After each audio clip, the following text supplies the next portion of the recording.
बैठक की मेज पर रखा मोबाइल फोन बराबर बज रहा था। मनोहरा ने इधर उधर झांका। शायद उसके मालिक बाबू बांका गलती से मोबाइल फोन छोड़कर गांव में ही कहीं जा चुके थे। मनोहरा ने दौड़कर मोबाइल फोन उठाया और कान से लगा लिया। उधर से रोअबदार जनाना आवाज आई, हेलो, मैं निक्की की माँ बोल रही हूँ। अपनी मालकिन की माँ का फोन पाकर मनोहरा घबराते हुए बोला, जी मालिक घर से बाहर गए हुए हैं। अरे तू उनका नौकर मनोहरा बोल रहा है क्या? जी मालकिन। ठीक है, मुझे तुमसे ही बात करनी है। कल निक्की बता रही थी कि तू जितना ख्याल भैंस का रखता है उतना ही ख्याल निक्की का नहीं रखता। क्या ये बात सच है? मनोहरा और घबरा उठा। वह अपनी सफाई में बोला, नहीं मालकिन, ये झूठ है। मैं निक्की मालकिन का हर हुक्म मानता हूँ। ठीक है, आइंदा उनकी सेवा में कोई कोताही नहीं होनी चाहिए। इतना कहकर मोबाइल फोन कट गया। मनोहरा ने ठंडी सांस ली। उसका दिमाग दौड़ने लगा। फोन की आवाज जानी पहचानी सी लग रही थी। निक्की मालकिन जब से इस घर में आई है तब से वो कई बार उसे बेवकूफ बना चुकी है।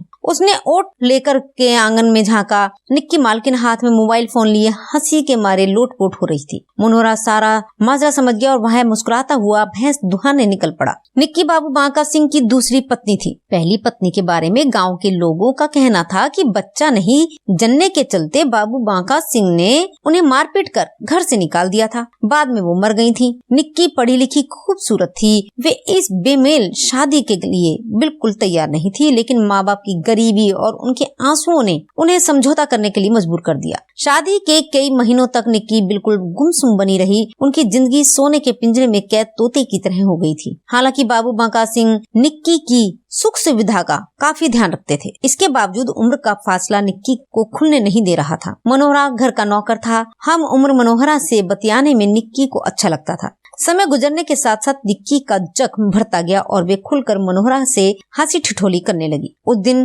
बाबू बांका सिंह गांव के पंचायत में गए हुए थे। निक्की गपशप के मूड में थी, सो उन्होंने मनोहरा को अंदर बुला लिया। निक्की मनोहरा की आंखों में आंखें डालकर बोली, अच्छा बता, उस दिन मोबाइल फोन पर मेरी माँ से क्या बातें हुई थी? मनोहरा मन ही मन मुस्कुराया, फिर अनजान बनते हुए कहने लगा, कह रही थी कि आपका जरा भी ख्याल नहीं रखता। हाँ, मेरी माँ ठीक ही तो कह रही थी। मेरे सामने तुम शर्माए से खड़े रहते हो। तुम ही बताओ मैं किस से बातें करूं? बाबू बांका सिंह की मूछें और लाल लाल आंखें देखकर मैं डर जाती हूँ। उनकी कद काठी देखकर मुझे अपने काका की याद आने लगती है। एक तुम ही हो जो मुझे हमदर्द लगते हो। इस बेमेल शादी पर गांव वाले तो थू थू कर ही रहे थे। खुद मनोहरा को भी नहीं सुहाया था, पर उसकी हैसियत हमदर्दी जताने की नहीं थी, सो वह चुपचाप निक्की की बात सुनता रहा। मनोहरा को चुप देखकर निक्की बोल पड़ी, मनोहरा, तुम्हारी शादी के लिए मैंने अपने मायके में 60 साल की खूबसूरत औरत पसंद की है। 60 साल कहते हुए मनोहरा की आंखें चौड़ी हो गईं। इसमें क्या हर्ज है? जब मेरी शादी 60 साल के मर्द के साथ हो सकती है तो तुम्हारी क्यों नहीं? नहीं मालकिन, शादी बराबर की उम्र वालों के बीच ही अच्छी लगती है। तो तुमने अपने मालिक को समझाया क्यों नहीं? उन्होंने एक लड़की की खुशहाल जिंदगी को क्यों बर्बाद कर दिया? कहते ही निक्की की आंखों में आंसू आ गए। समय बीतता गया। निक्की की शादी के 5 साल गुजर गए, फिर भी आंगन में बच्चे की किलकारी नहीं गूंज पाई। निक्की को ओझा, गुनी, संत, महात्मा सबको दिखाया गया, लेकिन नतीजा सिफर रहा। गांव समाज में निक्की को बांझ कहा जाने लगा। निक्की मालकिन दिलेर थी। उन्हें ओझा गुनी के यहाँ चक्कर लगाना अच्छा नहीं लग रहा था। उन्होंने शहर के बड़े डॉक्टर से अपने पति और खुद का चेकअप कराने की ठानी। शहर के माहिर डॉक्टर ने दोनों के नमूने जांच लिए और बोला, देखिए बका सिंह, 10 दिन बाद निक्की को एक और जांच होगी, फिर सारी रिपोर्ट सौंप दी जाएंगी। देखते देखते 10 दिन गुजर गए। उन दिनों गेहूं की कटाई जोरों पर थी। आकाश में बादल उमड़ घुमड़ कर रहे थे, सो किसानों में गेहूं समेटने की होड़ सी लगी थी। बाबू बांका सिंह को भी दम मारने की फुर्सत नहीं थी। वे दोबारा निक्की को चेकअप कराने में आनाकानी करने लगे, लेकिन निक्की की जिद के आगे उनकी एक न चली। आखिर में मनोहरा को साथ लेकर जाने की बात तय हो गई। दूसरे दिन निक्की मनोहरा को साथ लेकर सुबह वाली बस से डॉक्टर के यहाँ चल पड़ी। उस दिन डॉक्टर के यहाँ ज्यादा भीड़ थी। निक्की का नंबर आने पर डॉक्टर ने चेकअप किया, फिर रिपोर्ट देते हुए बोला, मैडम आप बिल्कुल ठीक हैं, फिर भी आप मां नहीं बन सकती, क्योंकि आपके पति की सारी रिपोर्ट ठीक नहीं है। आपके पति की उम्र काफी हो चुकी है, इसलिए उन्हें दवा से नहीं ठीक किया जा सकता। निक्की का चेहरा सफेद पड़ गया। डॉक्टर उनकी हालत को समझते हुए बोला, घबराएं नहीं, विज्ञान काफी तरक्की कर चुका है, आप चाहें तो और भी बहुत रास्ते हैं। निक्की डॉक्टर के चैम्बर से थके पैर निकली।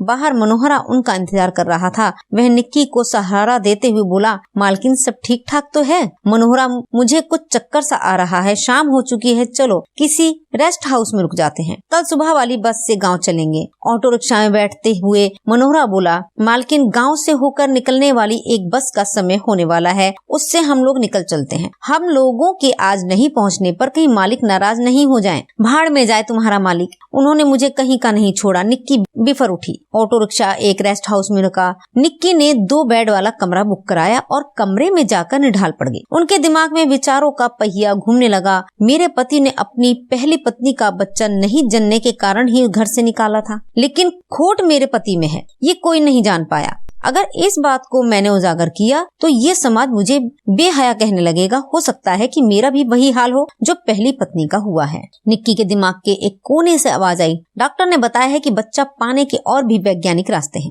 लेकिन दिमाग के दूसरे कोने ने इस सलाह को काट दिया, क्या बाबू बंका सिंह अपनी झूठी शान के चलते ऐसा करने देंगे? सवाल जवाब की चल रही इस आंधी में अपने को बेबस पाकर निक्की सुबकने लगी। मनोहरा को भी नींद आ रही थी और मालकिन के सुबकने से उसके होश उड़ गए। वह पास आकर बोला, मालकिन आप रो क्यों रही हो? क्या आपको कुछ हो रहा है? निक्की का सुबकना बंद हो गया। उन्होंने जैसा फैसला कर लिया था कि वो मनोहरा के हाथ पकड़कर बोली, मनोहरा, जो काम बाबू बंका सिंह 5 साल में नहीं कर पाए वो काम तुझे करना है। बोलो, मेरा साथ दोगे? मनोहरा निक्की की बातों का मतलब समझे बिना ही फटाक से बोल पड़ा, मालकिन मैं तो आपके लिए जान भी दे सकता हूँ। निक्की मालकिन मनोहरा के गले लग गई। उनके बदन तवे की तरह जल रहा था। मनोहरा हैरान हो गया। वह निक्की से अलग होता हुआ बोला, नहीं मालकिन, ये मुझसे नहीं होगा। मनोहरा, डॉक्टर का कहना है कि तुम्हारे मालिक में वह ताकत नहीं है जिससे मैं माँ बन सकूं। मैं तुमसे बच्चा पाना चाहती हूँ। नहीं, ये नमक हरामी होगी। मनोहरा, ये वक्त नमक हरामी या नमक हलाली का नहीं है। मेरे पास सिर्फ एक रास्ता बचा है और वह तुम हो। सोच लो, अगर मैंने देहरी से बाहर पैर रखा तो तुम्हारे मालिक की मूछें नीची हो जाएंगी। कहते हुए निक्की ने मनोहरा को अपनी बाहों में समेट लिया। कोमल बदन की छुअन ने मनोहर को मदहोश बना डाला। उसने निक्की को अपनी बाहों में ऐसा जकड़ा कि उनके मुंह से आह निकल पड़ी। घर आने के बाद भी लुका छुपी कर वह सिलसिला चलता रहा और आखिरकार निक्की ने वह मंजिल पाली जिसकी उन्हें दरकार थी। गोद भराई रस्म की दिन बाबू बंका सिंह चहकते फिर रहे थे। निक्की दिल से मनोहरा की आभारी थी जिसने एक उजड़ते घर को बचा लिया था। इसी के साथ दोस्तों ये कहानी यहीं समाप्त होती है। हम फिर मिलेंगे आपसे अगली वीडियो में। तब तक के लिए नमस्कार, धन्यवाद।